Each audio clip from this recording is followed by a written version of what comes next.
Family, the story of St. John Eudes begins before his birth. We went to Les Tourelles, where his mother and father walked 18 miles from their village, where there's a devotion to Our Lady under the title of Our Lady of Recovery. Their prayer was, "Give us a child, and we will offer him to the Mother of God." This shrine has been a very special place of pilgrimage for the people of Normandy for centuries. There have been very few times when a petition to Our Lady at this shrine has been denied. A few months after they had returned home, John's mother, Martha, could feel the child in her womb. They realized that this was a gift from Our Lady. So they made another pilgrimage to Les Tourelles, again 18 miles each way by foot, to thank Our Lady and renew their promise that they would give back to her the child she had given them. Our friend Jacques Caban showed us the banners that are brought about in procession of Our Lady of Recovery every year on her feast as they process around the church here in Les Tourelles.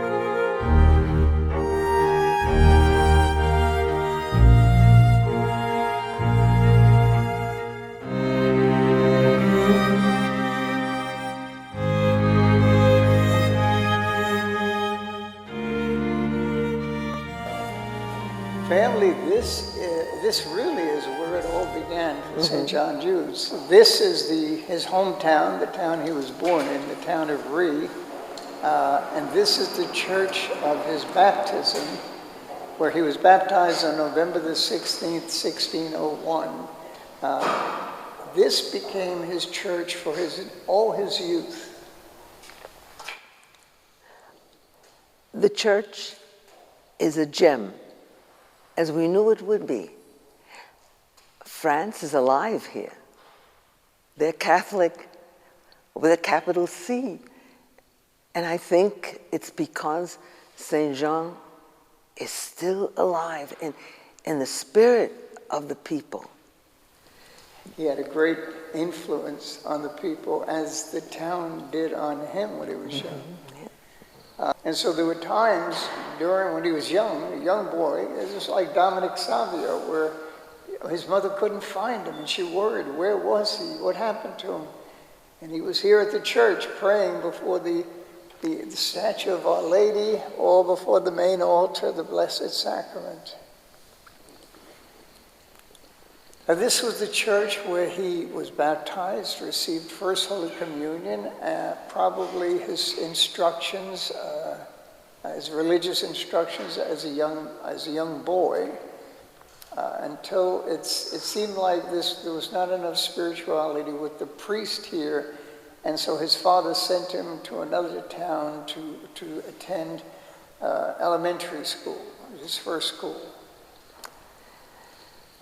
For me, this is extremely exciting because St. John Eudes was introduced to us many, many years ago when our eldest little great-grandson was baptized there in that church in California. So there's a connection between our great-grandson's baptism at the Church of St. John and this church here where St. John was baptized himself. And where does it all begin?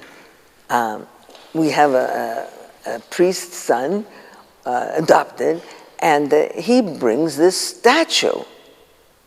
Last year, and we didn't know who that was, and he told us, Saint John Eudes. And it really was quite banged up, so he and Brother Joseph restored it, and there it stood in the mission, and every day I'd walk past that statue, and I knew what we were going to have to do. And she would say, St. John, we're coming to see you. We're coming to your hometown. Now, I got to tell you about this church, and I haven't seen it in many, many local churches. This church is a shrine to St. John Eudes. Everything about it just shows us the John Eudes. You're going to see in a minute, we'll show you the relic box where they have a relic of St. John Eudes, plus all the different artifacts in the church had to do with his time when he was here. So he came back in 1637 when he was 36 years old. He came back to do a mission here after he had been to Paris and he had done all this work up in Paris.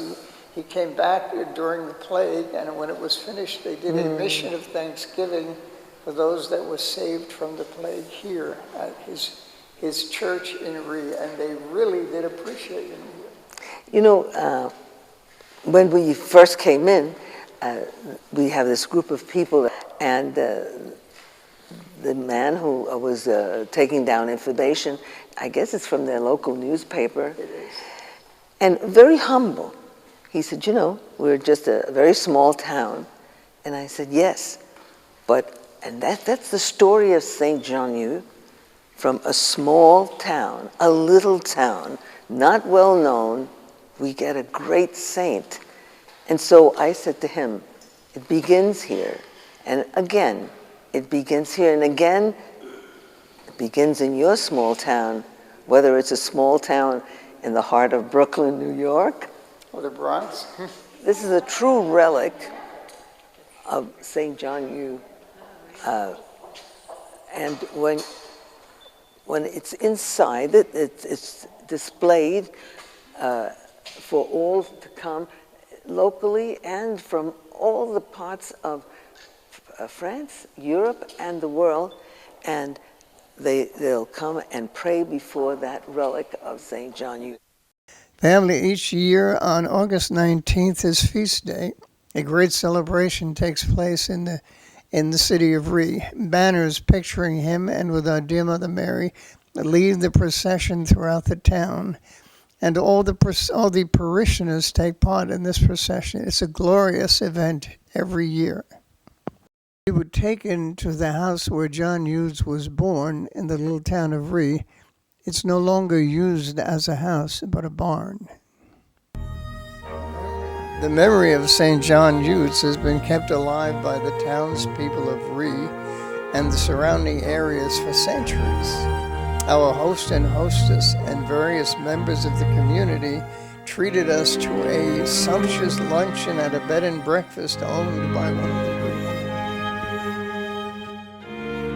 We went to the city of Caen, where John studied with the Jesuits, but he ultimately went to Paris to study with Father Pierre Béroul, who had begun the oratorians there. We went to Paris to the Mother House. We met Father Laurent Tournier, who is the superior of the French community of the Eudes there, and we interviewed him.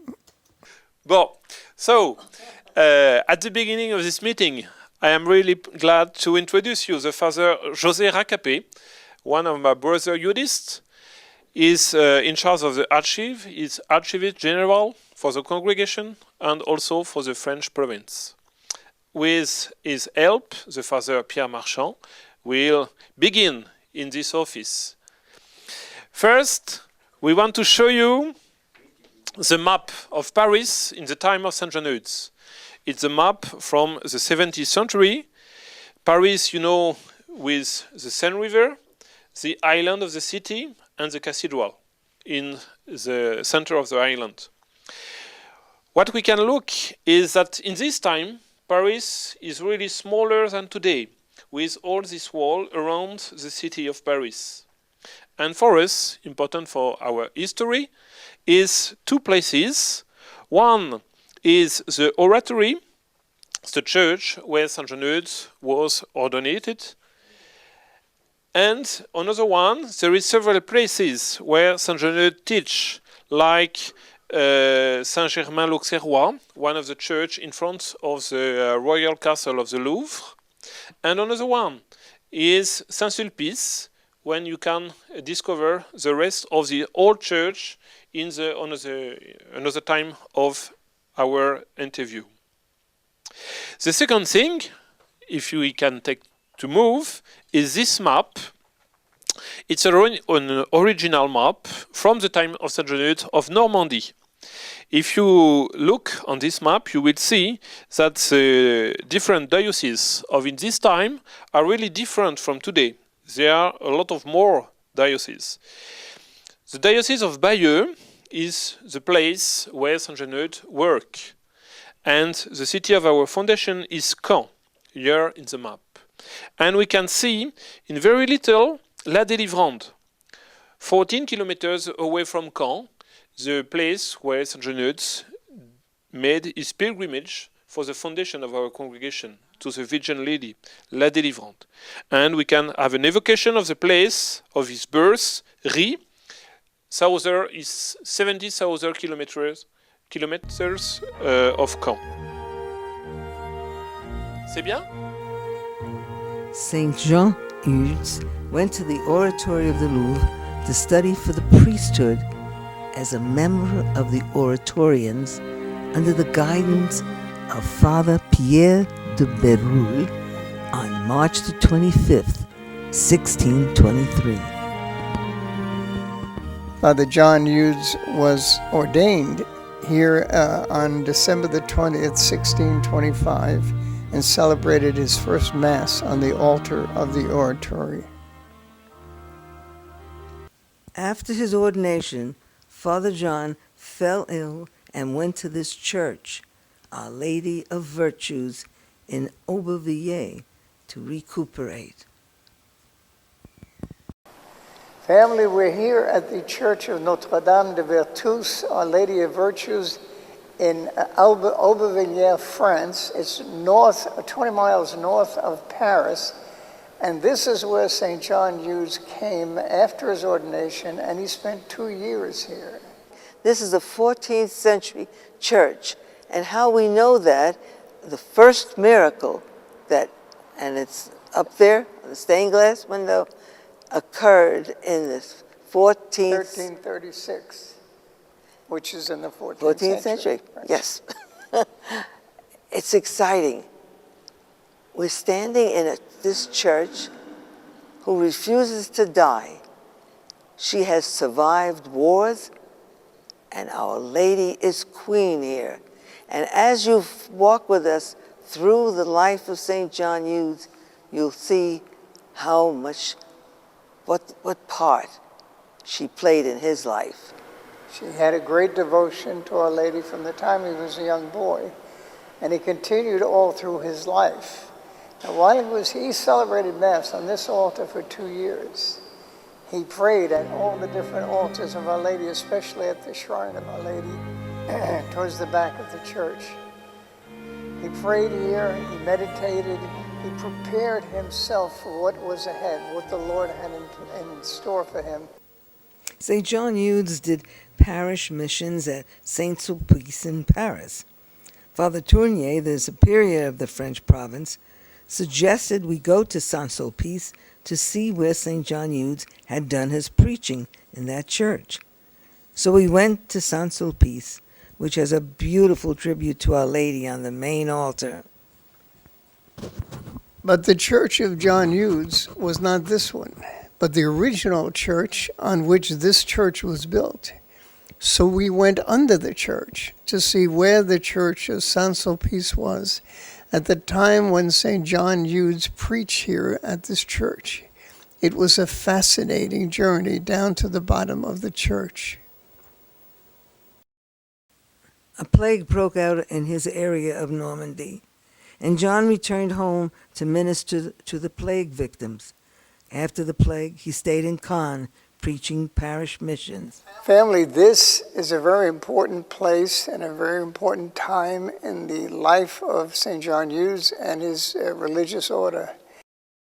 On the Feast of the Annunciation, March 25th, 1643, he brought his little group of seminarians up here to the shrine of Our Lady of Notre-Dame la Délivrande and created the congregation of the Hearts of Jesus and Mary here at this point.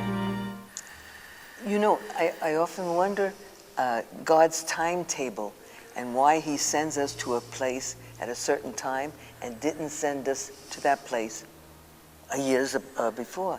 I think this is very important for our time now. The hearts of Jesus and Mary, even before Margaret Mary Alacoque had the apparition, this came about. And what was it, the 17th century? 1643 is when 17th century, 1643, the Lord put on John Eudes' heart to start a special devotion to the Sacred Heart of Jesus and the Immaculate Heart of Mary. He always had a great love for especially Mary, but he had loved our Lord Jesus in the Eucharist and in his Sacred Heart, and Mary in her heart. And so he wanted to form an order, and he couldn't get it. He tried so hard within his own community of the Oratorians to do it. And finally, Cardinal Richelieu gave him permission to build a seminary here in Cannes, and he told him about this desire that he had, but that his superior wouldn't let him do it. And the cardinal came up with the most logical answer: well, you have to leave that community and start your own community. And so, very sadly, after 20 years after being with the Oratorians, he left them, came up here with this little group, with this band of missionaries, and created the Order of Jesus and Mary, Congregation of Jesus and Mary, right here at this spot. And now they are in 3 places in California. And 1 in Quebec, and 11 different countries throughout the world. And it took him years. He had difficult times all through his life trying to get this order off the ground. Sometimes he would be accepted by the bishops, other times he would not be accepted by the bishops. But he always came back to this place, to this statue of Our Lady, to pray for her help, and she always gave it to him. And if you look at the walls, you'll see all the thanksgiving for favors received, miracles upon miracles upon miracles. On both sides of the walls. It's a special place, family. This is in the Normandy section of France. This place is called Douvres-la-Délivrande, and the area where St. John Eudes had his practice was in Caen, C-A-E-N, Caen, which is about 50 miles away from Lisieux.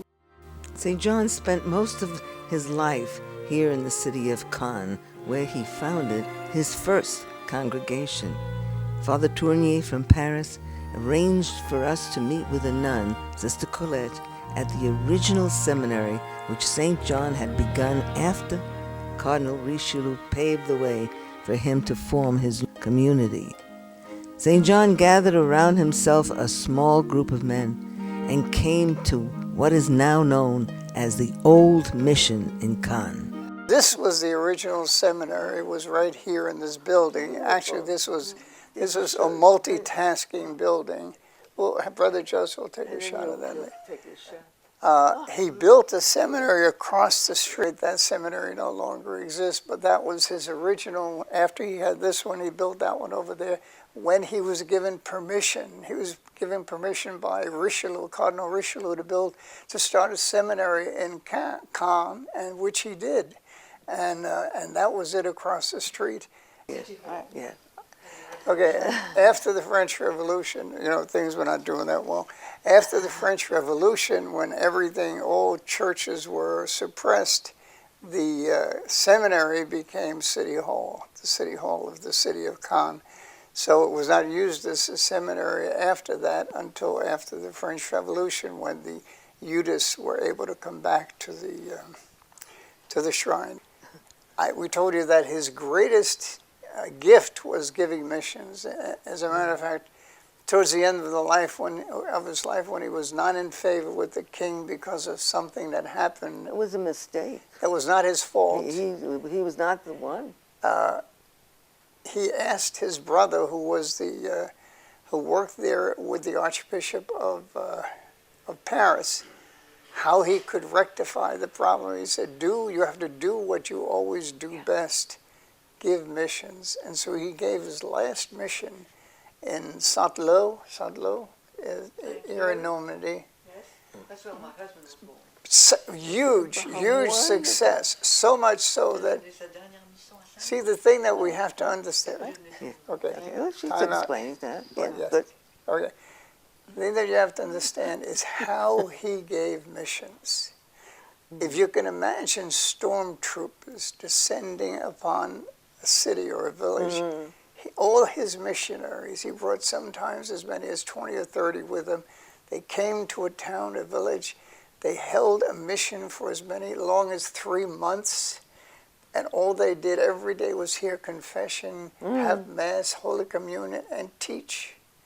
And then when he would leave, after this time when they were just filled with all of this beauty of the church, he knew that it would not last in their minds, so he wrote little books. Very similar to Mother Angelica's minibooks. You know, the minibooks Mother Angelica has made. St. John Eudes made these little books which he would leave with the people, explaining the how-to, things that they should do in order to be good Catholics. And it lasted, it stayed with them. This is why there was a time when his situation was always strange. While he was being praised by many bishops all over Europe, all over France, he was not allowed to work in his own diocese because the bishops were against him. And so this one new bishop came in and said he was going to suppress them and close down the seminary. And St. John was just waiting for this to happen. And instead of that happening, he called them up and asked them to do a mission in a certain town which they considered incorrigible. The people were just so bad that only one man could do it, and that was St. John Eudes. And so he went, he did it, and of course then he was appreciated by his bishop, and he was okay again. It was up and down with him for years. Sometimes he was in good stead with the bishop, other times he was not.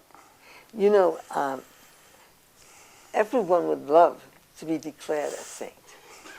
And our little Dominic Savio said, if I do not become a saint, my life is nothing. But it's just like with Jesus. All of us wish we could have walked with Jesus to the cross. No, we don't want it. We don't want crosses. We don't want any difficulty. We don't want anything that takes away from our normal life. The making of a saint is doing God's will. And the best way to know God's will is through his mother. Isn't that the way? The mother knows the most about her child than anyone else. When St. John died, he died here in this room, and he was buried in the seminary. Mm-hmm. But before that happened, after the French Revolution, it became City Hall. And so they took the body from there because they didn't want it to be profaned, and brought it to this church of Notre-Dame de Gloriette, where it stayed until that church stopped functioning as a church now, as a place where they have concerts. But we'll be showing you the church, and you can envision that this was where the body was kept until they stopped having it as a church. Then it went to the Church of St. John, which is across town, and finally came back here, where it is in back of us. The body is in the main reliquary, and then two relics on the side of St. John. Dad, someone will ask, well, why St. John Eudes? You know, he wasn't a martyr. He was a dry martyr, but all those books he wrote, all that instruction that he left for the world. It will never be out of print because it's needed. No glory, but the church glorified him because of the instruction he gives till today of how to best serve the Lord through his mother.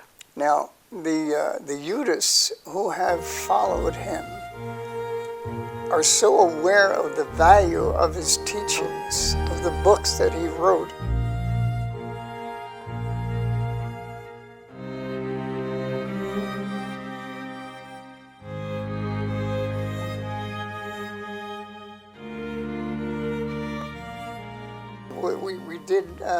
We actually showed you the books yesterday in Paris that he wrote in his own hand, instructions and books that have been printed that he wrote, that they will not let it die. They must not die. They keep it going because the teachings are so great. We want to thank you for bringing us here, for allowing us to be here today, and for sharing it with us. Your knowledge of St. John Eudes as he existed here in his life and in his death. And please be assured you're going to be shown all over the world. Tout le monde. John Eudes was proclaimed blessed by Pope St. Pius X in 1909. He was canonized by Pius XI in 1925. His last words he ever wrote were, "Let me die with these divine words in my heart and on my lips, Jesus, Mary, and let me pronounce them in union with all the love which has ever been, is now, and ever shall be in all the hearts which love Jesus and Mary." We love you. We thank you for spending this time with us as we share the life of this special St. John Eudes. We love you. Thank you, family, for watching. This is just one of over 200 books and videos available here at Journeys of Faith. Now, these are perfect tools for evangelization, and give them as gifts for birthdays, confirmations, First Holy Communion. Anytime you think of a gift, give one of these tools of evangelization.